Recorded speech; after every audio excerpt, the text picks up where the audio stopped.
One might look at Marvel right now. They might think, these guys are on top of the world. They had Avengers Endgame, obviously. There's been some discussion that's been downhill since there. But hey, you know what? The MCU is huge, right? It's massive. It's too big to fail, as they say. But what about their games? You know, even the MCU has struggled since Endgame to capture attention of a lot of moviegoers. But when you look at video games, you have another problem when it comes to Marvel. That's the fact that, for the most part, the only thing that they really push hard is Spider-Man. And even with that, there's been some questions of quality, of taking time, of if this is the right direction to go. When it comes to Marvel, I think there's a blatant disregard of the past, which is very frustrating. A lot of games, some good, some bad, but all deserving to be preserved, have been thrown by the wayside due to licensing issues and due to a lack of money being there to actually preserve them. There's no incentive to do so. So we have a questionable future for a lot of current Marvel games. We have a disregard of the past, and then we have games that have kind of flown under the radar, like Midnight Suns, or even games like Guardians of the Galaxy that were actually pretty good, but for the most part, they just got ignored. It's frustrating, and today I wanted to take a look at the state of Marvel games, the state of these Marvel superhero video games, what could be done to fix it, the past that needs to be honored and preserved, and why I feel this way. But before we hop into that really quick, I have two things to hit you with. The first is a question of the day, which is there an old Marvel superhero game that you want to see return to the modern day? Things like Ultimate Alliance, things like X-Men Legends, things that are not as easy to access without emulation nowadays that you want to see back. Secondly, I want to take a brief break to talk about our sponsor who's made today's video possible and helped me out a lot, and that is Raid Shadow Legends. Now, you've probably heard of Raid before, and I've actually worked with this game before, and I appreciate them quite a bit. But there is something new and exciting happening at this moment with the game that I think you would be interested in, especially with the subject of today's video. All right, what's going on here? Looks like we're near Asgard. Well, is that Loki? Dude, no way, they're doomed. They're doomed, there's no way. Loki's the GOAT, all right? You don't mess with Loki. You don't mess with an illusion guy. You just don't do it. Illusions trump strength almost every time. Oh, yeah, look at this right here. Nimbleness. He's kicking off their face. He's taking them down one by one. He's just picking them off. Okay, I want this girl to survive. She's cute. Don't hurt the girl, come on. Come on, let her be. No. She went down. And he's going for the thing. I don't know what he's doing right now, but I do know that whatever door Loki is opening is going to be a problem for pretty much everybody. It always is. So Raid is running one of its biggest events to date named the Asgard Divide, and everyone can get a legendary champion, Loki, the Deceiver, and we saw him deceiving right there with his illusions, for free, simply by logging into Raid for 7 days between now and October 23rd. That's a long time, but you don't want to miss it. Now, players can then log in for an additional 7 days after that to earn even more rewards, and they can access a second phase of rewards once the 14 days of login bonuses have been obtained. Now, the whole event will continue from August 21st all the way to November 22nd. So we're partway through it already, you know, we're going into October here, but you don't want to miss it. You don't want to miss it. Now, additionally, you can enter the event dungeon. You don't want to miss this. It's a time-limited dungeon where you can test your wits and your power. And look, I know the people in my audience, they have two things, wit and power. That's why you're here, right? You can test those against the almighty Odin Feyfather. Last but not least, you can use my link from the description or scan the QR code that's been on the screen. It's going to be here on the screen for the next couple seconds. Download the game and you will get a bunch of cool in-game stuff like powerful champions, gems, shards, and many, many other things. Trust me, this will boost your game. Now, when it comes to Marvel superhero games, there's going to be people who immediately think that what I'm doing is I'm going after the most modern ones, and I'm saying that this bad state of Marvel gaming is, oh, well, all the games they're making now are bad. That's not actually what I have to say. There is a modern element to it, which we will talk about. Most of that comes down to marketing and time. But I think one of the biggest problems with these games right now is the lack of preservation. That's something I tried to mention in the intro here. And what I mean by that is that a lot of these games have been delisted digitally, where you can no longer legally buy them, or they've been delisted, then relisted, then delisted again, as in the case of games like Marvel Ultimate Alliance 1 and 2, having come to the PlayStation platforms for a while and then getting delisted again. Then, of course, as well, things like Deadpool coming to more modern consoles again, and then being delisted again, even after it was printed again. So obviously those physical copies shot up in price. And there are rumors when it comes to this preservation, and maybe this will come to pass, that Xbox Game Pass is going to bring back some of these games, because a lot of these are licensed games through Activision. This is one of the problems when you have a third party make video games, and believe it or not, Activision used to actually make a lot of video games, not just Call of Duty. But what would happen is you'd have a third party like Activision come in, they'd get the license to make Spider-Man Web of Shadows, or they would get the license to actually create something like Deadpool, the game, or they'd get the license to create something like X-Men Origins Wolverine, a movie that obviously is criticized, but a game from Activision based kind of slightly off that movie. Very, very loose adaptation that's actually really fun. You know, so when you have something with licenses, you have a lot of problems. We've seen it with music. Someone loses the music license and then that music has to be pulled from a game, or the game is reprinted in the future and it has different music, etc. It's the same way, but imagine that the license is the entire source material. If you have the license for Spider-Man and it is temporary, well, you can't just rip Spider-Man out of a Spider-Man game and print that game again, right? Like, let's say I produce a video game, J Theft Auto 5, not inspired by anything in particular. And let's say that I license a song from the Gorillaz, and I only have so many years to use that, right?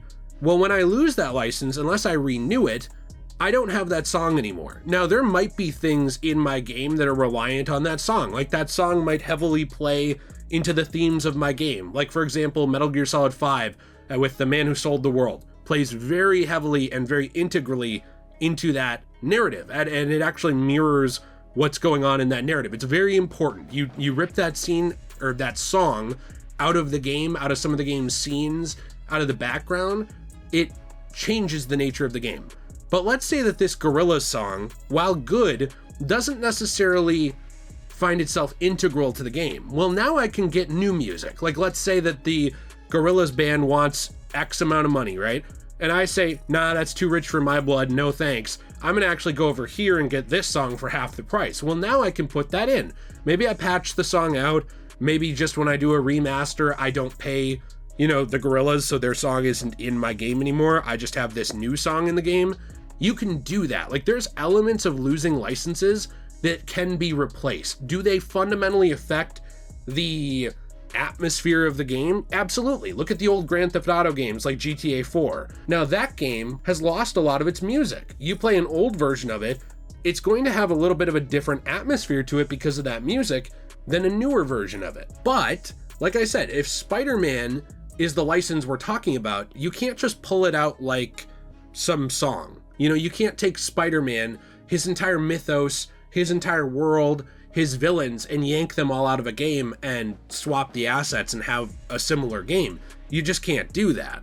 So that's why a lot of these games never end up coming back, or they take years in between to come back, and then in the case of something like Deadpool or Ultimate Alliance 1 and 2, then end up ultimately delisted again because you have these licensing issues where everything is time-based. So that's already a big problem when it comes to preservation. If there wasn't already the odd one out who had bought an old disc version of these games, if there wasn't already the person who had bought a digital download of these games when they were relisted, or if there wasn't people spreading those ROMs around on PC, because games like X-Men Origins Wolverine or Deadpool, you can easily find a ROM for, but you can't legally buy, right? That wouldn't be preserved because those companies aren't actually doing anything in the modern day to preserve it. Now that Activision is, purchased by Xbox, it is very possible that they will bring those things back with Game Pass, like was rumored, like has been covered before. and like some leaks have suggested. But even if they do, I still think that it's a bit of an issue because it means it was only brought back when it was convenient to make an extra buck. It wasn't actually brought back for the sake of preservation. Now, it's good that it's brought back if that happens. So if you're looking at this in the future and saying, well, it got brought back, you're an idiot. Look, I'm still glad if it gets brought back. I want it to be. That's an official, easier way to get it. And if you're a video game company and you want to stop the big bad piracy, you know what you should do? Make your games affordable and make them very easy to find. There you go. You've solved piracy for the most part, and anybody who's still engaging in it wasn't going to pay you anyway. That's just how it works. But something that I've noticed is that it's kind of like Call of Duty. Call of Duty was only patched with its online with the old Modern Warfare 2 and games like this when it was convenient as a selling point for Xbox, right? Activision very clearly showed that they had the ability to do that for years, but there was no money in it. But as soon as Activision was acquired by Xbox, all of a sudden matchmaking, anti-cheat, things like this are vastly improved on the Xbox infrastructure. It's interesting how that works, isn't it? So we already see that preservation is only a goal for these companies when they think there's enough money or positive publicity to be gained from it. It's not actually done on the merits of supporting that art. That's a problem. Another problem I've noticed is that even in the modern day, we now have an issue with taking less chances, and part of it is because of marketing. Nobody wants to take a chance on games that they think might not sell, and that's true across the board unless you're an indie developer. And because of that, there's a lot of games that just never get made. A lot of games that are too experimental to be made when it comes to superheroes or superpowered characters, and they really have to be a proven sellable concept to be made.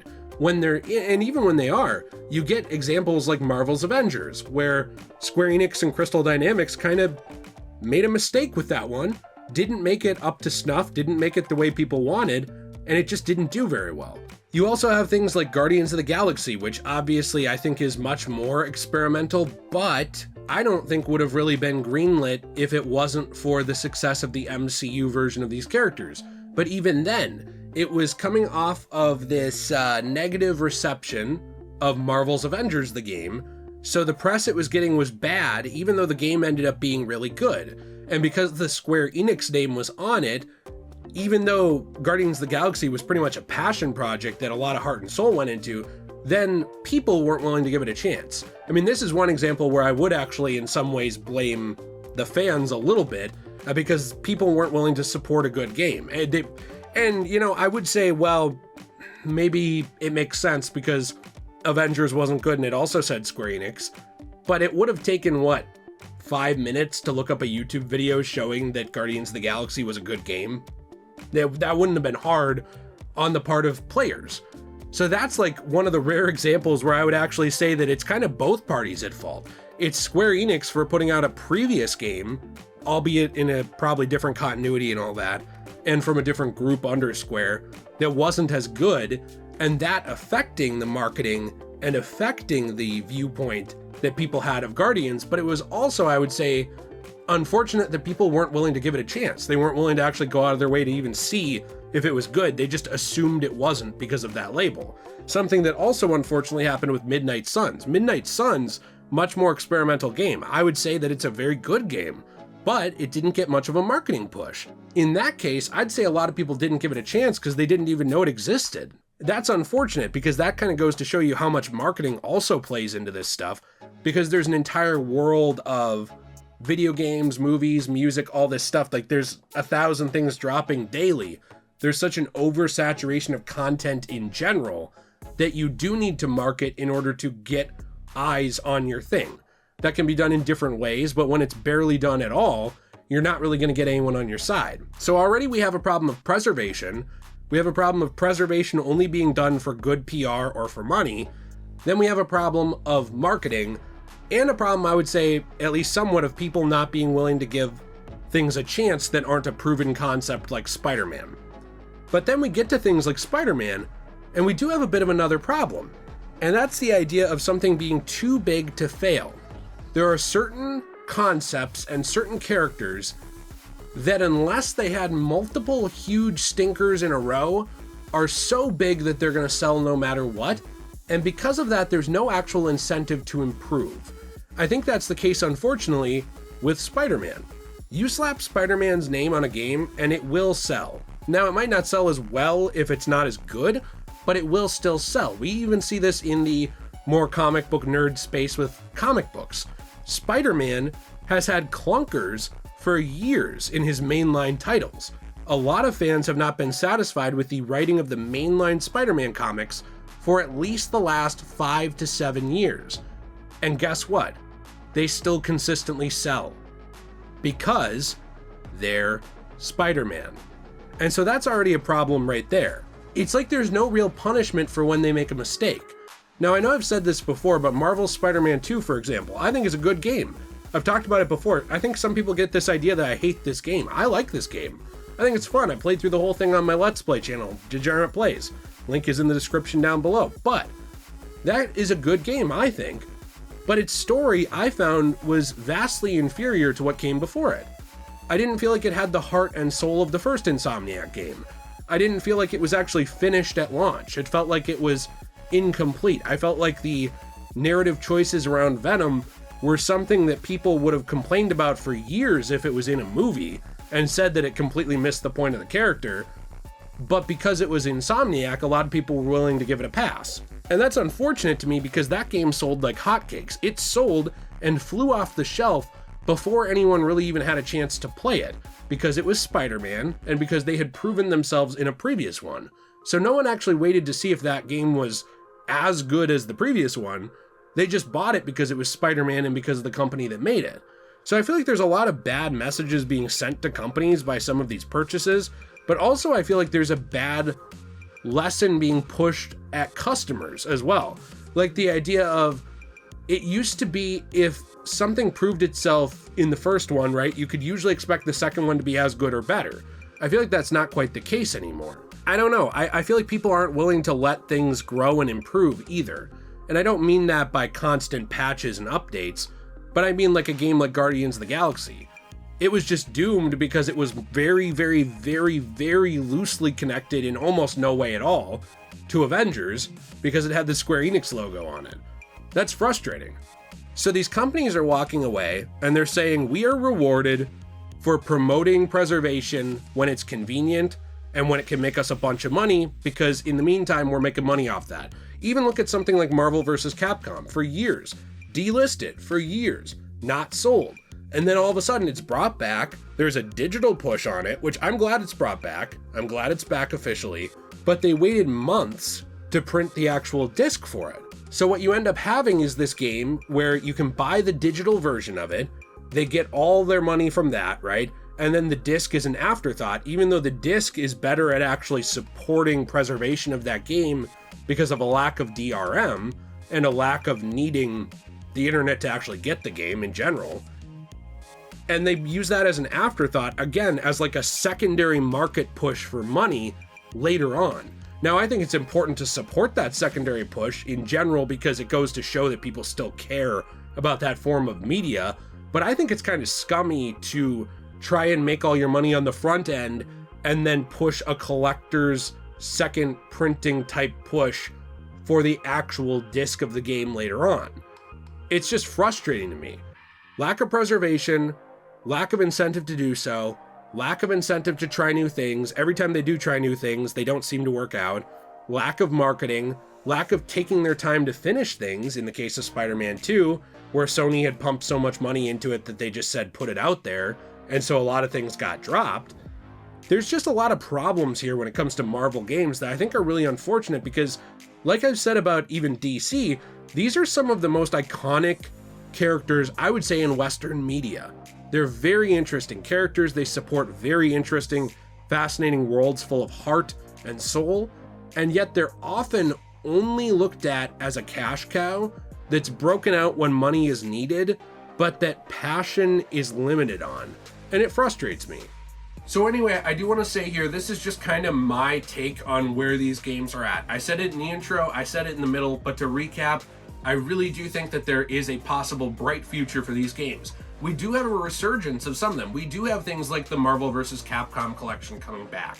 But even with that, there's this push as like kind of a digital first push, which by the way is one of the reasons why we ended up in the situation we did when all of those games got delisted for Marvel vs. Capcom and the Marvel Superheroes franchise first, and then kind of the physical as an afterthought. For me, when I'm looking at things like that and I'm seeing, okay, well, the PS2 version of Marvel vs. Capcom 2 was something like $200 used because people weren't able to legally obtain the game for a while, that's frustrating. You know, I want to see these games persist into the future. I want it to be something where my kids, if they wanted to, could sit down in the future and have access to Marvel's Spider-Man 1 or 2, or they could have access to Marvel vs. Capcom 2 or 3, or they could have access to the Punisher beat 'em up, or they could have access to Marvel Ultimate Alliance. These are fun games. Yeah, they're not all as good as the other ones. They vary in quality, but I don't think that matters. I think media deserves to be preserved.